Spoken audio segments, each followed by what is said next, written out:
Este é o Conexão Futura aqui pelo canal Futura e também pela internet no nosso site. E hoje é dia do nosso quadro mensal Gestão Escolar. Nos últimos 9 anos...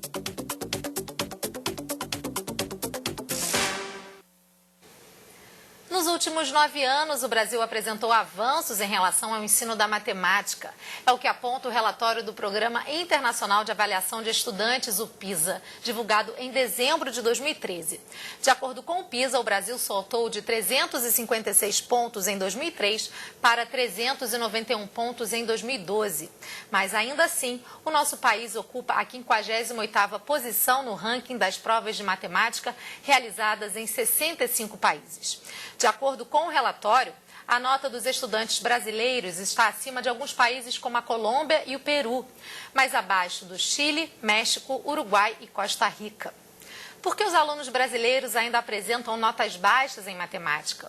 O que fazer para melhorar o ensino da disciplina e que estratégias podem ser utilizadas pelos professores em sala de aula? Para responder a essas e outras perguntas, eu recebo aqui no estúdio o professor Celso Antunes, nosso consultor em educação, César Camacho, diretor-geral do Instituto de Matemática Pura e Aplicada, o INPA, e Rafael Procópio, professor de matemática da Rede Municipal de Ensino aqui do Rio de Janeiro. E logo mais a gente vai falar também com a Priscila Fernandes, editora do blog Educação do Instituto Votorantim. E você em casa, como sempre, também pode participar desse bate-papo. Aproveite para tirar as suas dúvidas e envie os seus comentários e opiniões para o Facebook e para o Twitter do canal Futura. Ou ligue para a gente no telefone 0 operadora 21 3523 4098. Boa tarde, muito obrigada pela presença de vocês aqui no Conexão Futura. Professor Celso, eu queria começar com o senhor perguntando o seguinte: a matemática ainda é um bicho de 7 cabeças para os alunos?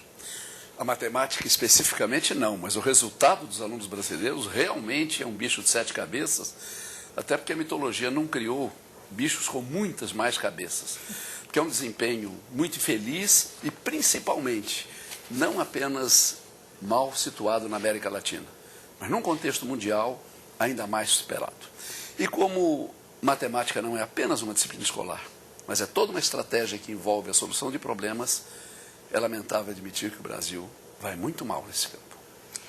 César, em relação ao PISA, como é que vocês do INPA avaliam o desempenho desses estudantes? Essa não é apenas uma questão de talento para a matemática, né? Não, veja só, o aprendizado de matemática, ele tem uma peculiaridade que outras disciplinas não têm. E essa é o fato de que o seu aprendizado é sequencial. Para aprender a regra de 3, é preciso antes ter aprendido as operações fundamentais com as frações. E então, se um aluno se depara em algum momento em situações em que ele não aprendeu alguma coisa em matemática, ele vai prejudicar todo o futuro.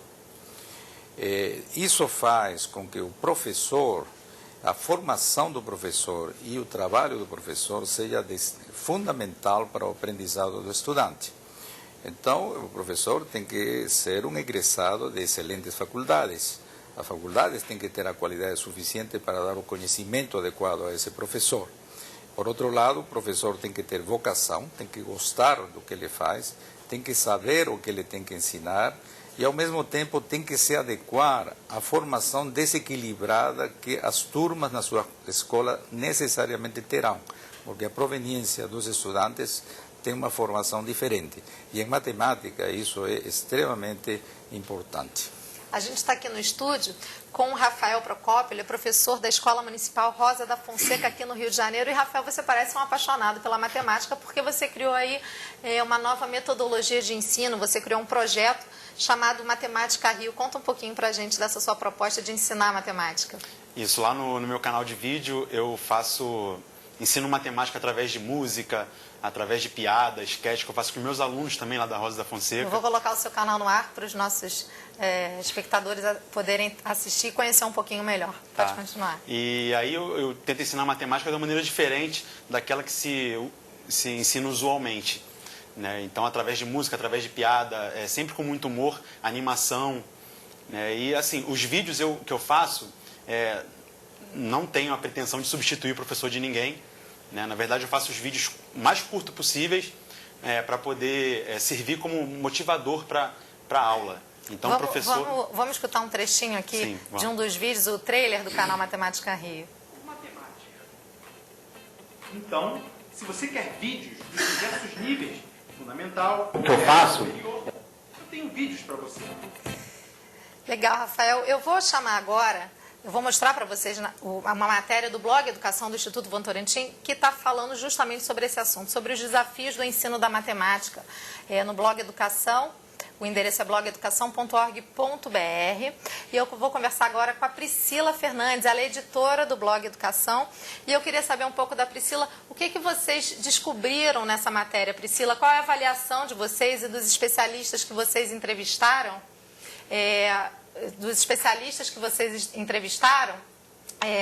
Qual é a avaliação desses especialistas em relação ao desempenho dos estudantes? Boa tarde. Blog Educação. Boa tarde. E eu queria saber um pouco... Boa tarde a todos.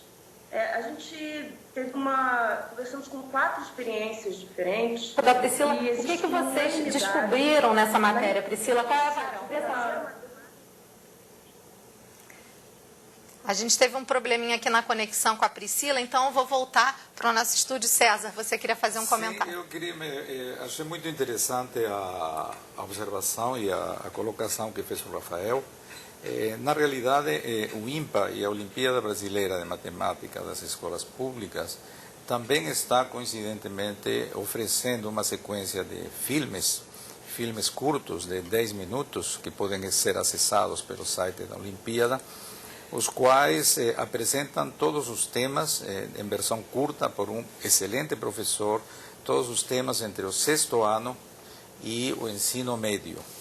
Não é? Então é uma boa fonte de informação tanto para o professor como para o aluno. Eu vou mostrar aqui para vocês, então, de casa, o site da Olimpíada Brasileira de Matemática de Escolas Públicas, obmp.org.br, site que o César acabou de citar. Professor Celso, nesse sentido, nas novas mídias, desses novos processos pedagógicos, que são importantes não só para o ensino da matemática, mas também de outras disciplinas, como é que o senhor avalia essas propostas? Essas propostas inovadoras de ensinar matemática podem sim mudar o desempenho dos nossos estudantes? Eu avalio de uma maneira muito positiva, até porque a escola está vivendo um processo de transição como nunca antes viveu. Quer queira, quer não, nós estamos quase que no epílogo dos livros de papel, das lousas de cimento, da aula presencial. Né? Então, tudo isso está trazendo ideias novas e essas propostas, essas ideias, representam talvez o elo de ligação desta escola que tínhamos para esta escola para a qual estamos caminhando e que já foi alcançado pelos países que nos lideram nos exames do PISA e em outros organismos que atualmente avaliam o aluno de uma maneira geral. Mas a gente pode dizer que a forma atual de ensinar matemática, não sei na sua opinião, Rafael, também, elas estimulam o raciocínio lógico, a construção de conhecimento, essa forma tradicional, professor? Sem dúvida nenhuma. Como disse muito bem o professor Rafael, a capacitação média do professor brasileiro é muito baixa em todas as áreas, e particularmente numa disciplina com essas características sequenciais da matemática, esta formação é crucial. E, naturalmente, a divulgação dessas ideias, dessas propostas, pode representar um caminho para o professor verdadeiramente interessado descobrir a maneira de se transformar, transformando o ensino e, naturalmente, os resultados dos seus alunos. Eu também acho que a formação do professor brasileiro tem que ser melhorada e tem que ser uma formação continuada. Não adianta o professor estudar e, de repente, passar no concurso público e dali se acomodar e não prosseguir mais nos seus estudos. O professor tem sempre que estudar, descobrir maneiras novas de ensinar determinado conteúdo que talvez não esteja atingindo. E, assim, a palavra de ordem do momento é inovar, no ensino. E, assim, eu conheço certas escolas brasileiras que têm infraestrutura que não está adequada ainda para receber as novas tecnologias. Só que a criatividade do professor pode também falar mais alto, às vezes, que um vídeo ou alguma outra coisa. Você pode ensinar matemática através de origami, que é uma tecnologia que só usa papel. Você pode ensinar matemática. Tem um vídeo no meu canal que eu falo da matemática na fotografia, que eu fiz junto com um fotógrafo. E ficou sensacional. Dá para ensinar fração com com fotografia, números decimais. Então, você pode utilizar das mais diversas tecnologias, não necessariamente das mais avançadas. A gente conseguiu retomar o contato com a Priscila, editora do blog Educação. Priscila, boa tarde, tudo bem? Boa tarde, Larissa. Boa tarde a todos. A gente estava mostrando aqui a experiência do Rafael em sala de aula, essa maneira inovadora de ensinar matemática, e vocês aí no blog Educação também apresentam algumas outras experiências bastante promissoras e bem bacanas para ensinar matemática, né? Tem uma experiência na Bahia, tem uma na Paraíba. Conta um pouquinho dessas experiências que vocês apresentam na matéria. Ok. A gente conversou com a professora Amanda Souza, que é do projeto Brincando de Matemática, em Nova Brasilândia, município de Rondônia. Com esse projeto, ela inclusive ganhou o Prêmio Professores do Brasil de 2013. Então, é muito simples. Ela simplesmente reuniu a turma dela de 5º ano, trabalhando com os alunos que tinham dificuldade no aprendizado de matemática. Ela observou e conseguiu mapear esses alunos e propôs a eles o desenvolvimento de jogos. Então, juntos, eles desenvolveram jogos matemáticos que desafiaram o pensamento e ajudaram a desenvolver o raciocínio lógico, né? E a partir daí, ela começou a trazer esse conceito da matemática para o cotidiano desses alunos. Uma coisa que foi uma unanimidade nas experiências que a gente vislumbrou e conversou foi exatamente isso, trazer a matemática para o cotidiano dos alunos para que fizesse sentido para eles. Priscila, eu já volto a conversar com você. O professor Celso está concordando com essa estratégia, né, professor? Sem dúvida, porque a matemática não pode ser olhada apenas como uma disciplina, mas como estratégias e competências para resolver problemas. E problemas da vida do aluno, problemas que se contextualizam nos caminhos que ele percorre, nas compras que ele faz, na observação dos programas de televisão dele. Então, realmente, esta aproximação da matemática ao cotidiano é absolutamente primordial para desenvolver ainda mais as competências para resolver problemas. César. Sim, em relação a isso, é bom observar que a Olimpíada Brasileira de Matemática das Escolas Públicas, que este ano está cumprindo já 10 anos de funcionamento, ela adota um ponto de vista extremamente objetivo e pragmático de ensinar matemática através da solução de problemas que normalmente envolvem o cotidiano dos estudantes. Então, esses problemas são apresentados de maneira desafiadora, interessante, simples, de forma que o estudante fica atraído a utilizar o raciocínio e aperfeiçoá-lo na solução de problemas matemáticos. Isso tem dado frutos bem interessantes em todo o país. A gente tem uma pergunta, Braulio José de Oliveira, via Facebook, ele fala o seguinte: a falta de pesquisas relacionadas à didática do ensino da matemática nas faculdades de licenciatura e pedagogia era um pouco o que você colocava, né, Rafael? Você concorda? Você acha que há falta de pesquisas relacionadas à didática da matemática? Eu acho que a pessoa, quando vai estudar matemática, principalmente, ela não liga muito para essa parte didática. Ela fica muito focada na parte de cálculos e de álgebra, análise matemática e perde um pouquinho a parte da didática. O aluno ele normalmente não gosta muito de estudar a parte de psicologia, ele está mais ligado na parte dos cálculos. Então, realmente, pesquisar mais sobre didática, aprender novas maneiras de ensinar um determinado assunto, eu acho importante. Eu queria até saber do César, o que ele tem visto aí com os resultados da Olimpíada de Matemática? Olha, o que nós temos visto em todo o país são excelentes escolas com desempenho extraordinário. Estávamos comentando recentemente da Escola Terezinha Pereira de Dores do Turvo, um município de 4.600 habitantes na zona da Mata Mineira, não é? Que teve, essa escola foi a que teve melhor desempenho entre todas as escolas do Brasil, não é? Conseguiu nada menos do que 15 medalhas dentro da Olimpíada, o que é um feito absolutamente extraordinário. E eles têm essas propostas inovadoras de ensinar matemática? Eles ensinam a matemática da maneira tradicional. Não existe nenhum segredo, nenhuma maneira especial de estar transmitindo matemática. Eles simplesmente utilizam a solução de problemas para exercitar o raciocínio das crianças. Em relação a isso, eu queria dizer também um depoimento pessoal em relação a esse problema. Estamos falando do desempenho de um país como o Brasil, não é, em relação a uma prova internacional como o PISA. Então, esse desempenho que é fraco, não vai, na minha opinião, ser resolvido por métodos aqui e ali de aperfeiçoamento do ensino de uma maneira ou de outra. O Brasil já tem exemplos de excelentes escolas em que se aprende matemática e todas as outras disciplinas. Aqui no Rio de Janeiro temos os colégios de aplicação, o Colégio Pedro II, os Cefetes, que são exemplos de boa educação e de bom ensino em qualquer disciplina. Não é? Eu creio que esse exemplo poderia ser replicado, estudado, mas eu tenho absoluta certeza de que não será com métodos didáticos ou com pedagogia especial que vamos melhorar o desempenho do país. Vamos ter que ter, sobretudo, bons professores, do jeito que o Rafael é, com ideias interessantes, problemas desafiadores, que levem essas inquietudes à sala de aula e façam os estudantes participar desse aprendizado. O senhor concorda, professor Celso? Inteiramente, inteiramente. Eu só ratifico um pouco a observação feita pelo Braulio de que faltam pesquisas.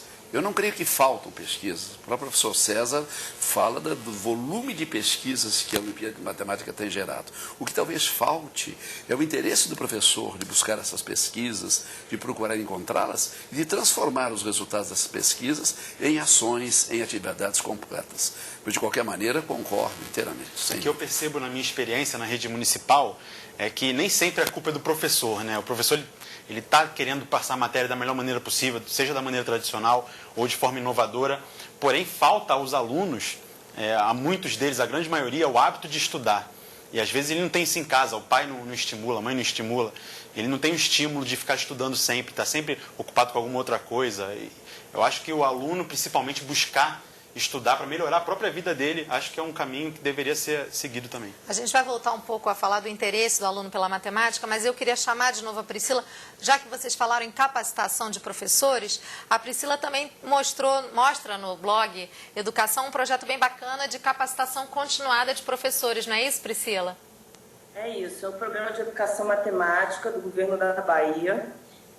E a gente conversou com uma das formadoras, que é a Jorilene da Silva, e ela contou para a gente que esse programa ele trabalha com professores de sexto, que atuam no sexto ou nono ano, e a ideia é que esses professores consigam trabalhar a matemática de forma a sair das paredes da escola. Mesma coisa, trazer para o cotidiano do aluno os conceitos da matemática. E eles têm, então, um acompanhamento direto desses professores para que as dúvidas todas sejam sanadas e que a matemática possa ser levada para a aula da forma correta.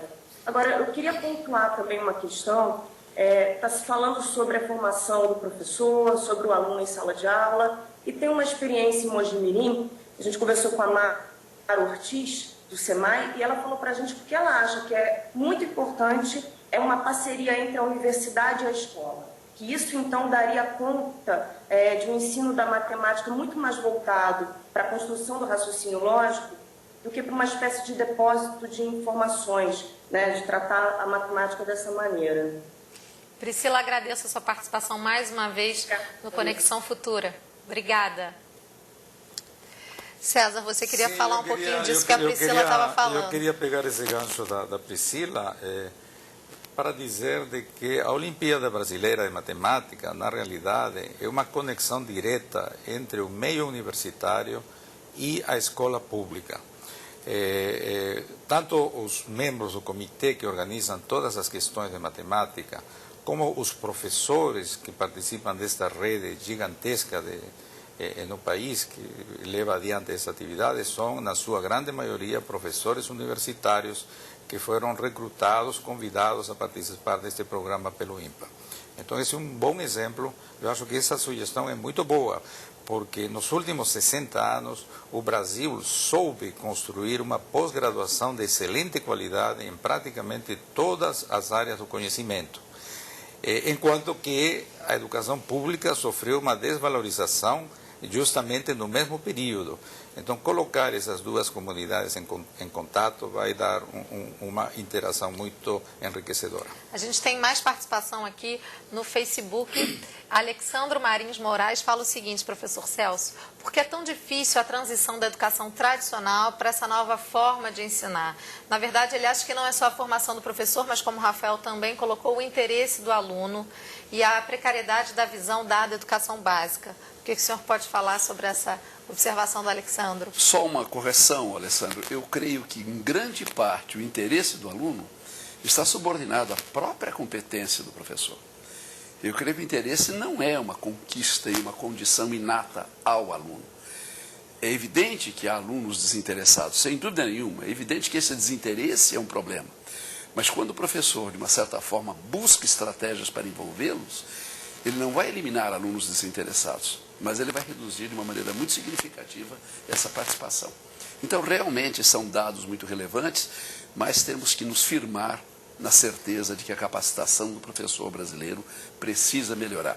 E o professor também disse de uma maneira muito lúcida da importância de que se desenvolva o planejamento pedagógico que existe. E que inovações são interessantes, são bem-vindas, mas que precisam estar incorporadas a um planejamento, para não ocorrer como atitudes acidentais e que, de uma certa forma, podem resolver um ou outro aspecto, mas acaba comprometendo a aprendizagem como um todo. Tem um usuário no Twitter, @fazgame, que ele diz o seguinte, que eu acho que é um pouco a proposta que o Rafael tem de ensinar matemática. O professor também precisa buscar a linguagem dos jovens para que eles se motivem a aprender. É isso que você tenta fazer nas suas aulas, Rafael? É isso que eu mais faço nas minhas aulas, e inclusive não só nos vídeos, como também nas aulas que eu dou na escola, né, presenciais. Eu passo primeiro o vídeo, né, eu coloco o vídeo para exatamente fazer o que o professor Celso falou, que é estimular o aluno a se interessar pelo assunto, e aí depois eu faço a minha interferência, e é aí que está o X da questão, o professor interferir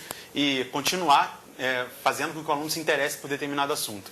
Professor Celso, eu queria fazer uma pergunta para o senhor relacionada a políticas públicas. Dados como esse do PISA e de outras avaliações que a gente tem, esses dados podem influenciar a formação de políticas públicas e parcerias que busquem melhorar a qualidade da nossa educação? Podem e devem. Agora, é preciso verificar se realmente a política pública está se debruçando sobre esses resultados.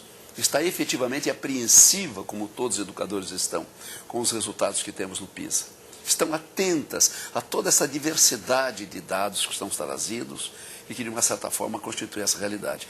Eu creio que existe em muitos pontos um divórcio entre o que trabalhos, como o trabalho que é feito pelo INPA, trabalhos como o trabalho pioneiro que é feito pelo professor e realmente as autoridades públicas no sentido de abraçar essas iniciativas para torná-la uma política e não apenas eventos esporádicos e acidentais daqui e dali. César, você concorda com o professor Celso? Bom, eu concordo em grande parte. Eu acho de que nos últimos 60 anos, como eu disse, houve uma degradação, especialmente houve uma depreciação da profissão do professor. Na década de 50, ser um professor era ter um futuro decente, garantido, uma boa carreira, um bom salário. Hoje em dia, a profissão de professor ela está entre as últimas nos ingressos, nos vestibulares das universidades. Há um desinteresse cada vez maior por essa carreira, né? Não é isso? Então, esse é um problema que é essencialmente político. Não é? Isso é um problema que deve e certamente está preocupando as nossas autoridades. Por outro lado, resolver esse problema depois de 60 anos em que a educação passou essa degradação, resolver não é trivial. Certamente já começou a ser resolvida nos últimos 10, 15 anos. Mas é um processo que requer uma vontade política muito grande.